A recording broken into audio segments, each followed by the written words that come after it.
السلام عليكم ورحمة الله وبركاته. ازيكم حبايبي؟ عاملين ايه؟ يا رب تكونوا بخير وفي احسن صحة واحسن حال.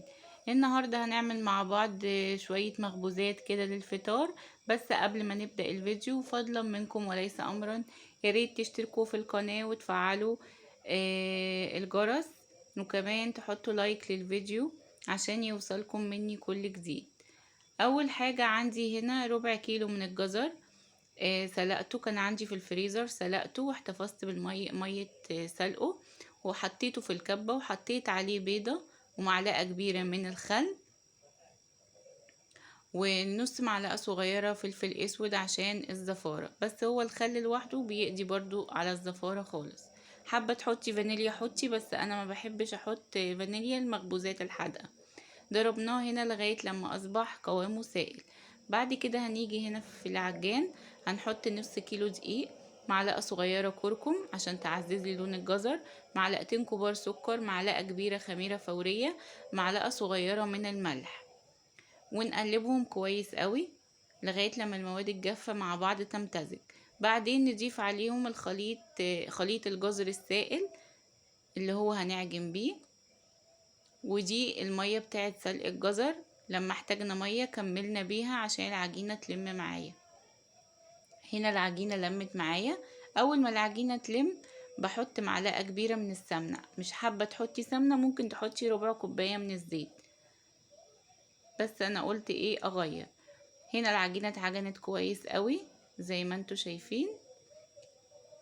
هحطها في بولة العجان واغطيها واسيبها تختمر. هنعمل مع بعض هنا الحشو. هنا عندي جبنة براميلي، وعندي فلفل رومي مكعبات، وعندي زيتون متقطع صغير.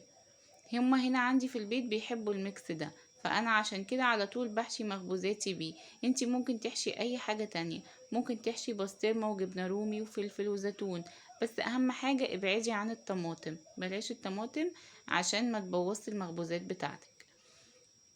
قلبناهم كويس وسبناهم على جنب. هنا العجينة بتاعتي بعد ما خمرت بنطلعها من حلة العجان ونقسمها لكويرات صغيرة، كل كورة قد الليمونة الكبيرة شوية. انا زي ما قلتلكوا قبل كده بحب المخبوزات بتاعتي ما تبقاش كبيرة قوي، بحبها تبقى يعني صغيرة عشان اللي ياخد قطعة يخلصها، ما يبقيش منها، ما يبقاش عندي بواقي منها وحرام تترمي.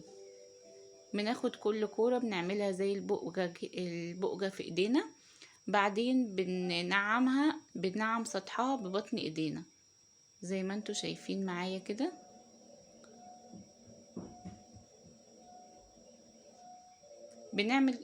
بعمل كل الكمية بالطريقة دي.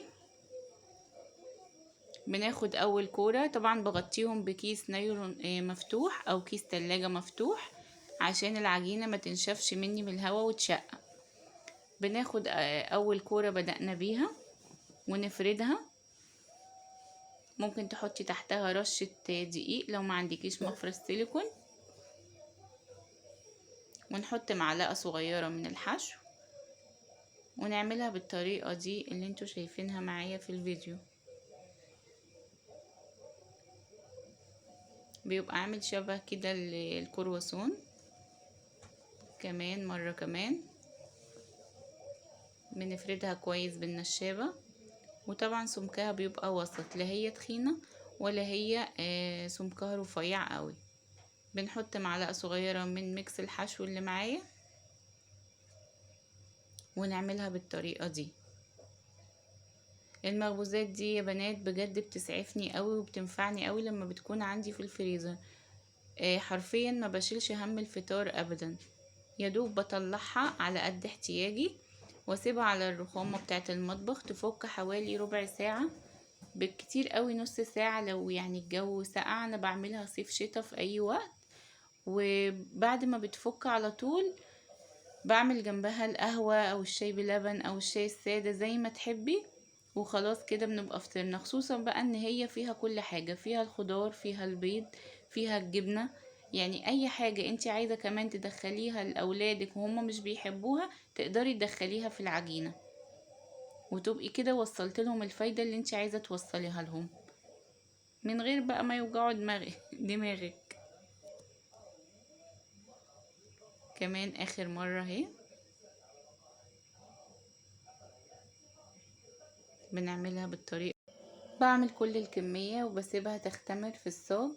هنا بعد ما اختمرت زي ما انتوا شايفين، بديها بخة من البخاخة اللي فيها مية بسكر، وادخلها على فرن ساخن مسبقا، على درجة حرارة رف اوسط، وبتطلع زي ما انتوا شايفين. بحبكم في الله.